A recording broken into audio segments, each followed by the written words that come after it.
ಕಳೆದ 24 ಗಂಟೆಯಲ್ಲಿ ಭಾರತ ದೇಶದಲ್ಲಿ ಏನಾಯಿತು? ನೀವು ನೋಡ್ತಾ ಇದ್ರ ಉತ್ತರ ಕರ್ನಾಟಕ ಸುದ್ದಿವಾಹಿನಿ. ಪ್ರಸಿದ್ಧ ದೇವಸ್ಥಾನವಾದ ತಿರುಮಲ ವೆಂಕಟೇಶನ ದೇವಾಲಯಕ್ಕೆ ಹೆಚ್ಚಿನ ಜನರು ಅರಣ್ಯದ ಬೆಟ್ಟವನ್ನು ನಡೆದುಕೊಂಡು ಬರ್ತಾರೆ. ಹೀಗಾಗಿ ಈ ಜನರಿಗೆ ಕಾಡು ಪ್ರಾಣಿಗಳಿಂದ ಸುರಕ್ಷತೆ ಹಾಗೂ ಹೆಚ್ಚಿನ ಸಿಸಿಟಿವಿ ಅಳವಡಿಸಬೇಕೆಂದು ಟಿಟಿಡಿ ಅಧಿಕಾರಿಗಳಿಗೆ ತಿಳಿಸಿದೆ. ಬಾಲಿವುಡ್ನ ಸೂಪರ್ ಸ್ಟಾರ್ ಆಮಿರ್ ಖಾನ್ ಅವರ ಪುತ್ರ ಜುನೈದ್ ಖಾನ್ ಅವರು ಮಹಾರಾಜ ಚಿತ್ರದ ಮೂಲಕ ನಟನೆಗೆ ಪಾದಾರ್ಪಣೆ ಮಾಡಿದರು. OTT ಪ್ಲಾಟ್ಫಾರ್ಮ್ ನೆಟ್ಫ್ಲಿಕ್ಸ್ ನಲ್ಲಿ ಬಿಡುಗಡೆ ಆಯಿತು. ಚಿತ್ರ ಜೂನ್ 14ರಂದು ಬಿಡುಗಡೆಯಾಗಿ ವಿಶ್ವಾದ್ಯಂತ ಸಂಚಲನ ಮೂಡಿಸಿದೆ. ಪ್ರೇಕ್ಷಕರಿಂದ ಉತ್ತಮ ಪ್ರತಿಕ್ರಿಯೆ ವ್ಯಕ್ತವಾಗಿದೆ.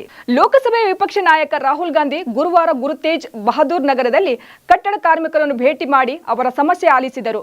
ನಂತರ ಕೆಲ ಕಾಲ ಅವರೊಂದಿಗೆ ಕಟ್ಟಡ ಕಾರ್ಮಿಕರನ್ನು ಕೆಲಸದಲ್ಲಿ ಭಾಗಿಯಾಗಿದ್ದರು.